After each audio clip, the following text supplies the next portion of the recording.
হযরত আবু হুরাইরা রাদিয়াল্লাহু তাআলা আনহু বর্ণনা করেন, তিনি বলেন রাসূলুল্লাহ সাল্লাল্লাহু আলাইহি ওয়াসাল্লাম বলেছেন, রোজা ঢাল স্বরূপ।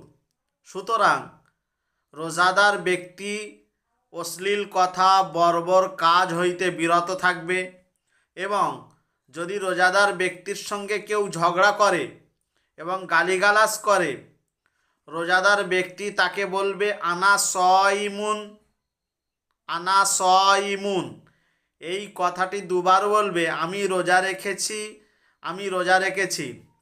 নবী করিম সাল্লাল্লাহু আলাইহি ওয়াসাল্লাম তারপরে বললেন, সেই সত্তার কসম যার হাতে আমার জীবন, রোজাদারের মুখের দুর্গন্ধ কস্তুরীর সুঘ্রাণ থেকেও উত্তম।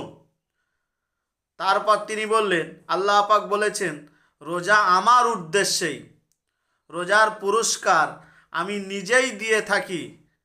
অর্থাৎ লোকেদেরকে রোজার পুরস্কার 10 গুণ দিয়ে থাকি, অথবা 10 গুণের থেকেও আরও বেশি পুরস্কার আমি দিয়ে থাকি।